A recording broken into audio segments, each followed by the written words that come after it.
السلام علیکم ورحمۃ اللہ وبرکاتہ۔ قرآن مجید اللہ تعالیٰ کی عظیم ترین کتاب ہے اور ہمارے لیے ایک مکمل رہنمائی کا ذریعہ ہے۔ بس ہم اس کی عزت کرتے ہیں اور لیکن اس سے روشنی نہیں لیتے، زندگی اپنی اپنی مرضی سے گزارتے ہیں،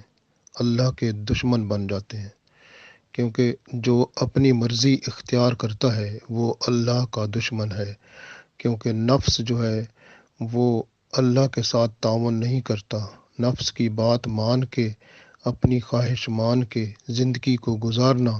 اللہ کے ساتھ تعلق کو ختم کر دیتا ہے۔ جس طرح کہ سورہ جاسیہ میں اللہ تعالیٰ نے ارشاد فرمایا ہے، جو بندہ اپنی خواہش کو ہی اپنا خدا مان لیتا ہے، اپنی خواہش کے مطابق اپنی زندگی کو چلاتا ہے، اس سے حالانکہ اس کو علم بھی ہوتا ہے دین کا، لیکن پھر بھی وہ اپنی خواہش کے مطابق اپنی زندگی کو چلا لیتا ہے، تو اس کا اللہ سے رشتہ ختم ہو جاتا ہے اور اس کے کانوں پر بھی مہر لگ جاتی ہے، زبان پر بھی، اور دل بھی اس قابل ہو جاتا ہے کہ وہ اللہ کی بات کو اپنے اندر نہ سما سکے۔ سورہ جاسیہ آیت نمبر آپ 23-24 پڑھیں، آپ کو خود بخود احساس ہو جائے گا۔ قرآن پاک جو ہے وہ ایسی کتاب ہے جس سے ہمیں پوری روشنی ملتی ہے اور اسے ہم زندگی میں استعمال کر کے، یعنی اپنی زندگی کو قرآن کے مطابق جو تعلیمات ہیں اسی طرح ہم اپنا کردار بنا کے وہی رسم و رواج، وہی باتیں جو قرآن پاک میں اللہ نے بیان فرمائی ہیں اور رسول اللہ صلی اللہ علیہ وسلم نے کر کے دکھائی ہیں، بس اسی طرح زندگی بنا لیں تو یہاں اس زندگی میں جو ہمارے لیے ایک امتحان ہے اس میں کامیاب ہو سکتے ہیں۔ ہم لوگ عجیب بیوقوف ہیں کہ دنیاوی تعلیم کے لیے بڑی بڑی کتابیں جو قرآن پاک سے بہت بڑی ہوتی ہیں، چاہے فزکس ہو، کیمسٹری ہو، بایولوجی ہو، انگلش ہو، اردو ہو، کوئی سب لینگویج کی ہو یا کسی اور طرح کی کتاب ہو، تو ہم بڑی بڑی کتابیں پڑھ کے دنیا کے امتحانوں کو پاس کر کے پیسہ، پاؤنڈ اور ڈالر اور مختلف پیسے، کرنسی اور اس طرح کی چیزوں میں دنیا کی عیاشی کے لیے، دنیا کی اپنی بہتر بنانے کے لیے جو چند روز کی زندگی ہے، اتنی بڑی بڑی کتابیں پڑھ لیتے ہیں، لیکن جو آخرت کی وہ ختم نہ ہونے والی زندگی ہے، اس کے لیے ہم ایک کتاب کو ہی نہیں پڑھ سکتے، تو ایک کتاب پر ہی وہ زندگی ہے، یہ ایک قرآن پاک جو ہے، اور قرآن پاک کو سمجھ لے بندہ، اس کو پھر اس کے مطابق زندگی بنا لے، بس وہ زندگی جب بن جائے گی قرآنی تعلیمات کے مطابق، تو وہ آخرت بہتر ہو جائے گی اور اللہ تعالیٰ کے ہاں امتحان میں بندہ پاس ہو جائے گا۔ لیکن اس طرف وہ بندہ کوشش ہی نہیں کرتا، تو یہ حالت ہے۔ کون سی چیز بندے کو خراب کر رہی ہے؟ نفس اور شیطان اور دنیا کی محبت اور ظاہری جو ظاہر میں نظر آتی ہے دنیا، بس۔ جبکہ جو ہے اور اسی تھوڑا سا رزق جو دنیا میں ہے، اور رزق کے بارے میں جو حدیث قدسی ہے اس میں یہ ملتا ہے کہ اللہ نے جو رزق بھیجا ہے وہ اتنا ہے کہ جو دنیا میں آدم علیہ السلام سے لے کر قیامت تک جو بھی مخلوق آئے گی، وہ رزق اتنا ہے ان کے لیے، اگر ایک سوئی جو ہے سمندر کے اندر پانی میں ڈالیں، سوئی کی نوک کے ساتھ جتنا پانی لگ کے آتا ہے، وہ یہ رزق ہے جو دنیا میں اللہ نے پھیلا رکھا ہے، اور جس کے لیے اتنی بڑی بڑی کتابیں اور سب کچھ پڑھ کے بندہ کامیاب ہونے کی کوشش کرتا ہے اور اپنی دنیاوی زندگی بہتر بنانے کی کوشش کرتا ہے، جبکہ وہ نیچے جو سمندر تھا وہ رزق ہے جو آخرت کا ہے۔ وہ اتنے بے وقوف لوگ ہیں کہ دیکھیں اس رزق کی کوشش ہی نہیں کرتے۔ وہ رزق جو ہے صرف ایک کتاب پڑھنے سے آتا ہے، ایک کتاب پڑھو، اس کے اپلائی کرو، اس کا امتحان دو، بس اس کے پاس ہو جاؤ۔ وہ رزق جو سمندر ہے، وہ آخرت کا رزق جو نہ ختم ہونے والی زندگی والا، وہ مل جائے گا؟ نہیں، بندے اسی پہ کوشش کرتے ہیں کہ جو پانی میں اگر سوئی ڈبو دی جائے سمندر میں، تو سوئی کی نوک کے ساتھ جو پانی تھوڑا سا آتا ہے وہ رزق ہے جو دنیا میں اللہ نے بھیجا ہے، اسی کے پیچھے ساری محنتیں ہو رہی ہیں، سارے کام ہو رہے ہیں، اور جنگ و جدل بھی جاری ہے، لڑائی جھگڑے بھی ہوتے ہیں، فساد بھی ہوتے ہیں، لیکن ایک کتاب پڑھنے کی طاقت نہیں ہے کہ ایک کتاب پڑھ لوں قرآن پاک اور اپنی زندگی یہ بہتر بنا لوں، اسی قرآن پاک کے الفاظ اور اس کی باتوں کو اپنے اوپر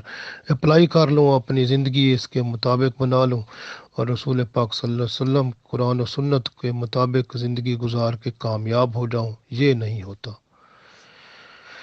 افسوس ہے، بس اللہ تعالیٰ نے قرآن پاک کو تمام کتابوں پر فضیلت عطا فرمائی ہے، جس طرح اللہ کی فضیلت تمام مخلوق پر ہے، اس طرح اس کے قرآن پاک اس کے الفاظ کی فضیلت بھی تمام مخلوق پر اسی طرح ہے، یعنی کہ تمام کتابوں پر اللہ کے قرآن کی فضیلت ہے، اور جو سب سے بڑی فضیلت والی کا مطلب ہے سب سے اعلیٰ کتاب ہے، سب سے ٹاپ نمبر پر، ہم نے اس کو سب سے آخر والے نمبر پہ رکھا ہوا ہے۔ یہ قرآن پاک میں اللہ نے فرمایا نا کہ سب سے فضیلت والی کتاب ہے، یعنی جس طرح حدیث میں آتا ہے کہ یہ وہ کتاب ہے جس طرح اللہ کی فضیلت تمام مخلوق پر ہے، جس طرح اللہ سب سے بڑا ہے اس طرح اس کی کتاب بھی سب سے بڑی ہے، تو یعنی بڑائی ہے کتاب کی، سب کتابوں سے بڑھ کے یہ قرآن پاک کتاب ہے۔ لیکن ہم نے کیا کیا ہوا ہے، ہم نے باقی کتابیں سامنے رکھی ہیں، قرآن کو ہم نے سب سے آخر میں، وقت ملے گا تو دیکھیں گے، نہیں تو کوئی نہیں پڑھا رہے، بس کبھی کبھی جو ہے نا وہ اس کو چوم لیا، اس کو بس آنکھوں سے لگا لیا اور رکھ دیا، بس یہ ہو رہا ہے کام۔ یعنی ہم نے قرآن پاک کو یہ سمجھ رکھا ہے جس کو ہم سب سے ٹاپ کتاب کو ہم نے سب سے آخر پر رکھا ہے، اور نام ہم نے اپنا مسلمان رکھا ہے کہ ہم اللہ کے اور اس کے رسول صلی اللہ علیہ وسلم کے ماننے والے ہیں اور دل و جان سے فدا ہیں۔ حضرت عثمان رضی اللہ تعالیٰ عنہ سے روایت ہے کہ رسول اللہ صلی اللہ علیہ وسلم فرماتے ہیں کہ تم میں سے بہترین شخص وہ ہے جو قرآن کی تعلیم خود حاصل کرے اور دوسروں کو قرآن پاک کی تعلیم دے، بخاری شریف کی حدیث ہے۔ اور حضرت ابو سعید خدری رضی اللہ تعالیٰ عنہ سے روایت ہے کہ رسول اللہ صلی اللہ علیہ وسلم نے ارشاد فرمایا، اللہ تعالیٰ فرماتا ہے جس شخص کو قرآن نے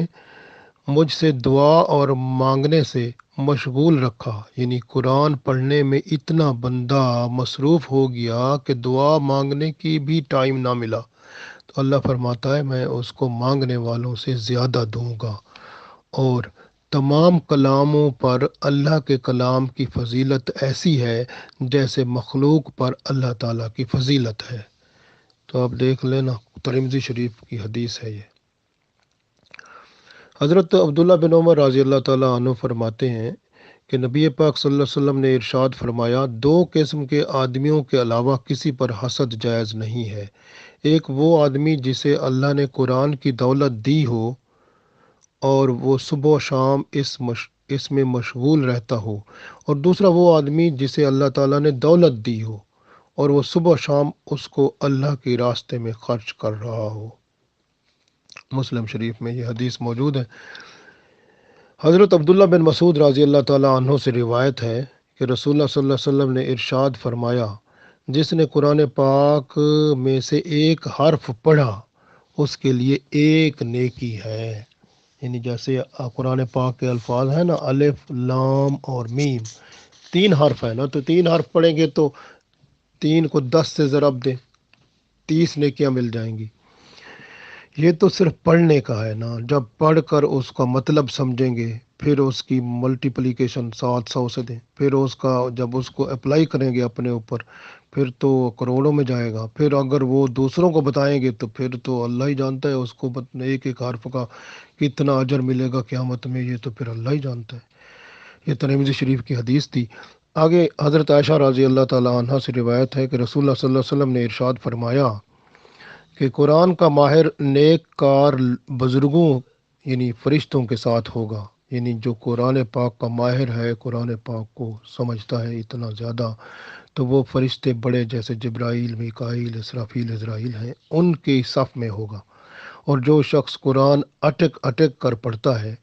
تو اس کا پڑھنا اگر اس کے لیے مشکل ہوتا ہے تو وہ اگر قرآن پاک کو پڑھتے ہوئے اس کی زبان تتلاتی ہے تو وہ ایسے بندے کو ہر حرف کے بدلے میں دوہرا ثواب ملتا ہے، یعنی ڈبل ثواب وہ کماتا ہے۔ یہ حدیث بخاری شریف میں موجود ہے۔ حضرت علی رضی اللہ تعالیٰ عنہ سے روایت ہے کہ رسول اللہ صلی اللہ علیہ وسلم نے ارشاد فرمایا، جس نے قرآن پاک کو پڑھا اور یاد کیا اور اس کے حلال کو حلال سمجھا اور اس کے حرام کو حرام، اللہ تعالیٰ اس کو جنت میں داخل کرے گا اور اس کی شفاعت اس کے 10 ایسے گھر والوں کے حق میں قبول کرے گا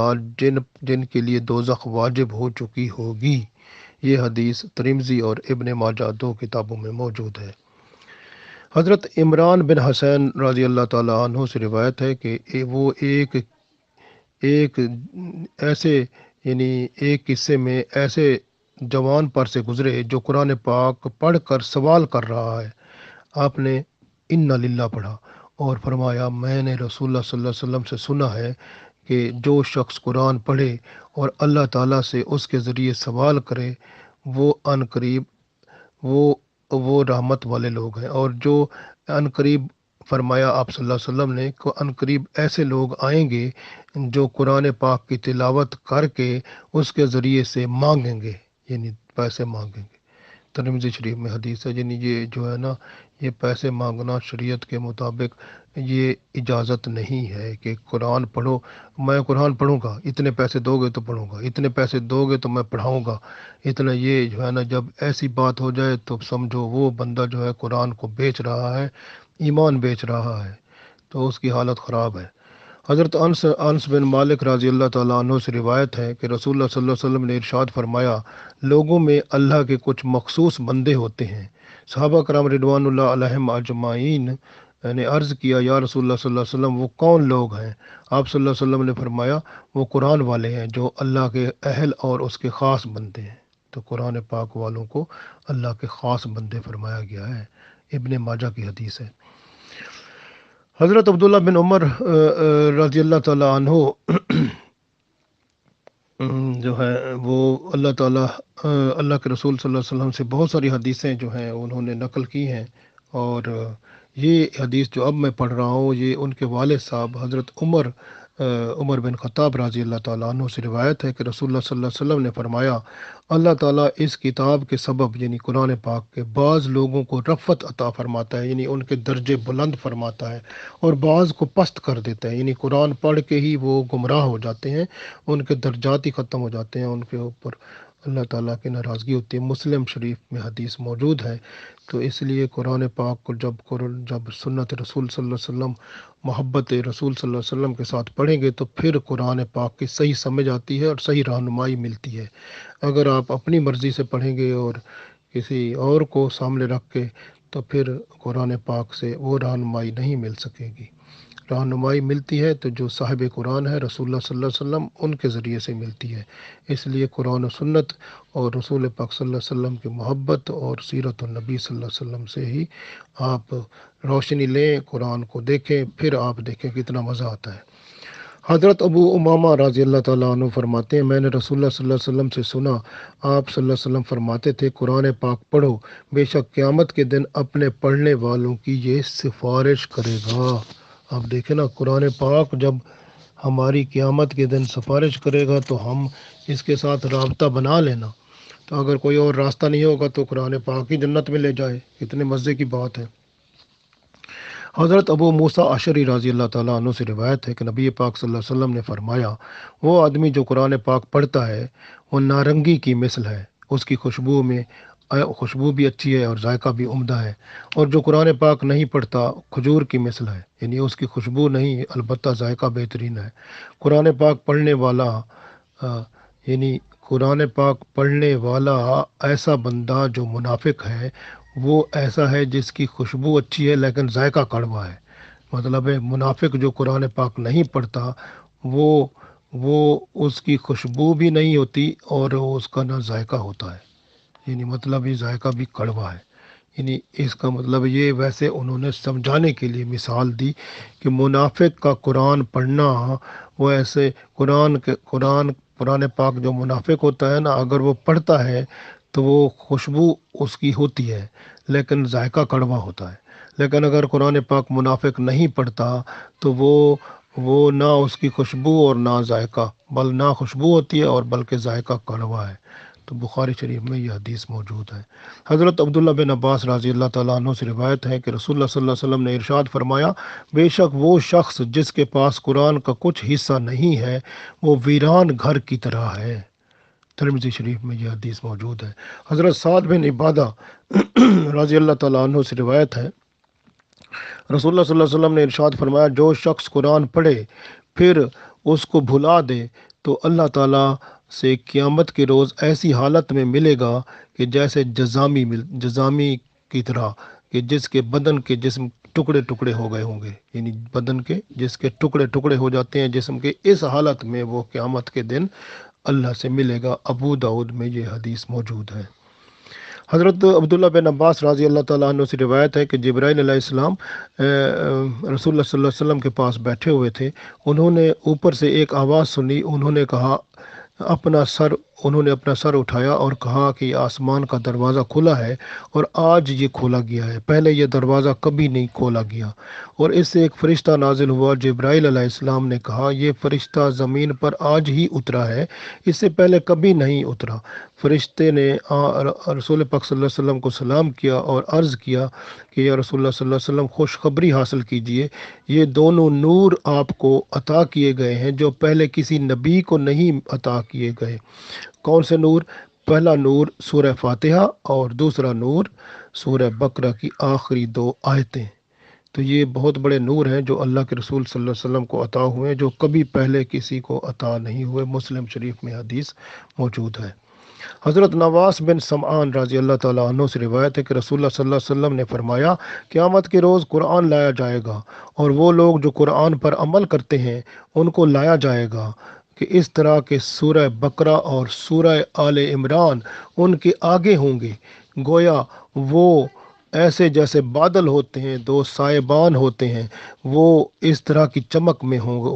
چمک ہوگی ان کی، اور پرندوں ایک، یا پھر یہاں آگے بتاتے ہیں، یا پرندوں کی 2 صفوں کی طرح یہ صورتیں آئیں گی اور اپنے پڑھنے والوں کے لیے سفارش کریں گی۔ مسلم شریف میں حدیث موجود ہے، سورہ بقرہ اور سورہ آل عمران یہ بندے کی سفارش اس طرح کریں گی، بادلوں کی طرح یا پھر پرندوں کی صفوں کی طرح آئیں گی اور بندے کی سفارش اللہ تعالیٰ سے کریں گی۔ حضرت انس رضی اللہ تعالیٰ عنہ سے روایت ہے کہ رسول اللہ صلی اللہ علیہ وسلم نے ارشاد فرمایا کہ ہر چیز کا دل ہوتا ہے اور قرآن پاک کا دل سورہ یاسین ہے۔ جس شخص نے سورہ یاسین کو پڑھا اللہ تعالیٰ اس کے بدلے میں 10 قرآنوں کے برابر ثواب عطا فرماتا ہے۔ ترمذی شریف میں حدیث موجود ہے۔ حضرت ابو ہریرہ رضی اللہ تعالیٰ عنہ سے روایت ہے کہ رسول اللہ صلی اللہ علیہ وسلم نے ارشاد فرمایا، جس نے سورہ دخان کو رات میں پڑھا تو وہ اس حالت میں صبح کرے گا کہ 70,000 فرشتے اس کی بخشش کے طلبگار ہوں گے۔ ترمذی شریف میں یہ حدیث موجود ہے۔ حضرت عبداللہ بن عباس رضی اللہ تعالیٰ عنہ سے روایت ہے کہ کسی صحابی نے اپنے خیمہ کو قبر پر لگایا اور انہیں معلوم نہ تھا کہ قبر ہے۔ اچانک انہیں معلوم ہوا کہ کوئی آدمی سورہ ملک پڑھ رہا ہے، یہاں تک کہ اس نے پوری سورت پڑھ لی۔ یہ صحابی نبی پاک صلی اللہ علیہ وسلم کی خدمت میں حاضر ہوئے اور آپ صلی اللہ علیہ وسلم کو اس واقعے کی خبر دی۔ نبی پاک صلی اللہ علیہ وسلم نے فرمایا، یہ سورہ قبر کے عذاب کو روکنے والی ہے، یہ نجات دینے والی ہے اور اپنے پڑھنے والے کو قبر کے عذاب سے نجات دیتی ہے۔ ترمذی شریف میں یہ حدیث موجود ہے۔ رات کو سونے سے پہلے سورہ ملک پڑھ کے سویا کریں تو انشاءاللہ قبر میں نجات ضرور ہوگی۔ حضرت ابو درداء رضی اللہ تعالیٰ عنہ سے روایت ہے کہ رسول پاک صلی اللہ علیہ وسلم نے ارشاد فرمایا، کیا تم میں سے کوئی اس بات سے عاجز ہے کہ ایک رات میں تہائی قرآن پڑھ لے؟ صحابہ کرام رضوان اللہ علیہم اجمعین نے عرض کیا کہ ایک تہائی قرآن کیسے ختم ہو سکتا ہے؟ آپ صلی اللہ علیہ وسلم نے فرمایا، قل هو اللہ احد، سورہ اخلاص جو ہے اس کو 3 دفعہ پڑھ لو، یہ تہائی قرآن ختم ہو گیا۔ اس سے مسلم شریف میں حدیث موجود ہے۔ حضرت عقبہ بن عامر رضی اللہ تعالیٰ عنہ کہتے ہیں کہ رسول پاک صلی اللہ علیہ وسلم نے فرمایا، عجیب آیات ہیں جو آج کی رات نازل کی گئی ہیں، ان کی مانند آج تک نہیں دیکھی گئی، یعنی قل اعوذ برب الفلق اور قل اعوذ برب الناس۔ تو یہ مسلم شریف میں حدیث ہے۔ حضرت عرباس بن ساریہ رضی اللہ تعالی عنہ وہ جو ہیں وہ رسول پاک صلی اللہ علیہ وآلہ وسلم سے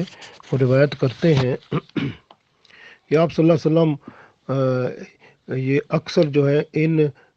ایک آیت ہے، وہ کہتے ہیں ان صورتوں میں سے ایک آیت ہے جو 1000 آیتوں سے بہتر ہے، وہ آیت الکرسی ہے، ابو داؤد میں موجود ہے۔ حضرت عبداللہ بن عمر رضی اللہ تعالیٰ عنہ سے روایت ہے کہ رسول اللہ صلی اللہ علیہ وسلم نے ارشاد فرمایا، قیامت کے روز صاحب قرآن سے کہا جائے گا قرآن پڑھو اور ترقی کرتے جاؤ اور تجوید سے پڑھو۔ تجوید جو ہے یہ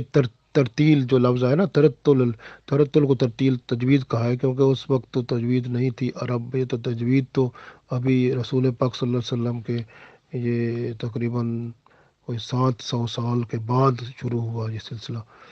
700 سے بھی زیادہ۔ یہ بھی جیسا کہ تم پر دنیا میں یعنی جیسا تم دنیا میں قرآن پڑھتے تھے اس طرح قرآن پڑھتے جاؤ۔ ترمذی شریف میں حدیث یہ موجود ہے۔ حضرت معاذ جہنی رضی اللہ تعالیٰ عنہ سے روایت ہے کہ رسول اللہ صلی اللہ علیہ وسلم نے ارشاد فرمایا، جس شخص نے قرآن پاک پڑھا اور اس پر عمل کیا تو اس کے ماں باپ کو قیامت کے روز ایک تاج پہنایا جائے گا جس کی روشنی سورج کی روشنی سے بہتر ہوگی، جو تمہارے دنیا کے گھروں میں ہوتی ہے۔ اگر تمہارے گھروں میں ہو، پھر ایسے شخص کے متعلق تمہارا کیا خیال ہے جس نے قرآن پاک پر عمل کیا؟ ابو داؤد میں یہ حدیث موجود ہے۔ حضرت یعلا بن مملک رضی اللہ تعالیٰ عنہ سے روایت ہے کہ انہوں نے حضرت ام سلمہ رضی اللہ تعالیٰ عنہما سے رسول پاک صلی اللہ علیہ وسلم کی قرات کے بارے میں پوچھا تو انہوں نے فرمایا کہ آپ صلی اللہ علیہ وسلم کی قرات واضح اور صاف ہوتی تھی اور ہر حرف کو واضح طور پر آپ صلی اللہ علیہ وسلم پڑھا کرتے تھے۔ نسائی شریف میں یہ حدیث موجود ہے۔ حضرت عبداللہ بن عمر رضی اللہ تعالیٰ عنہ سے روایت ہے کہ نبی پاک صلی اللہ علیہ وسلم نے ارشاد فرمایا، جس شخص نے 3 دن سے کم میں قرآن پاک ختم کیا وہ نہیں سمجھا۔ یعنی اس سے یہ ترمذی شریف میں حدیث موجود ہے، اس کا مطلب ہے 3 دن کم از کم 3 دن سے پہلے 3 دن کے اندر یا 3 دن سے زیادہ قرآن پاک کو ختم کرنے میں لگانے چاہیے۔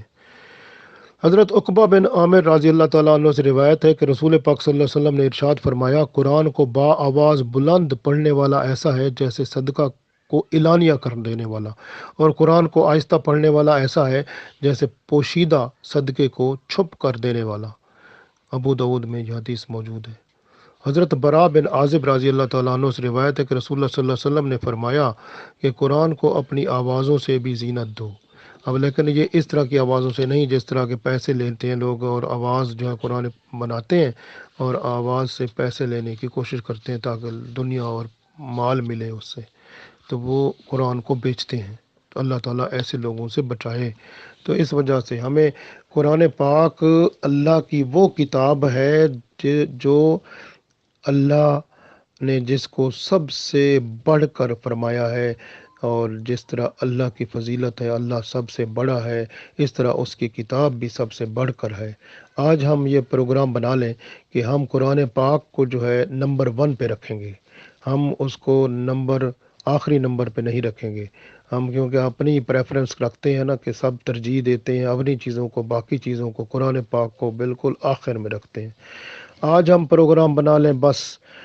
اب ہماری پہلی کتاب جو پہلی بات ہے سب سے پہلے قرآن پاک، بس صبح سویرے نماز پڑھیں، اس کے بعد قرآن پاک کھول کے پڑھیں، اس کے بعد جو ہے نا باقی کام کریں۔ تو یہ جو ہے نا جو سونا جو ہے قبر میں بھی سونا ہی ہے، تو یہاں زیادہ سونا اور زیادہ جو ہے نوٹ کمانے کی ضرورت نہیں ہے، اور اتنا کمائیں جس سے گزر اوقات اچھی ہو سکے اور ساتھ اللہ کو بھی راضی کر سکیں، اور آخرت کی جو نہ ختم ہونے والی زندگی ہے اس کے لیے کچھ جمع کر سکیں۔ تو یہ بہت جمع کرنا اس کے لیے یہی ہے کہ جو کتاب دی گئی ہے اس کتاب کو اللہ کے رسول صلی اللہ علیہ وسلم کی محبت کے ساتھ، خلوص کے ساتھ، سیرت النبی اور احادیث اور سنت رسول صلی اللہ علیہ وسلم کی روشنی میں پڑھیں، اور انشاءاللہ قرآن و سنت کی روشنی میں اتنا مزہ آئے گا کہ وہ کتاب سمجھ آئے گی۔ پھر اس کتاب کو جب سمجھ آ جائے، اگر آپ کو سمجھ نہیں آتی، کوئی استاد کی ضرورت ہے،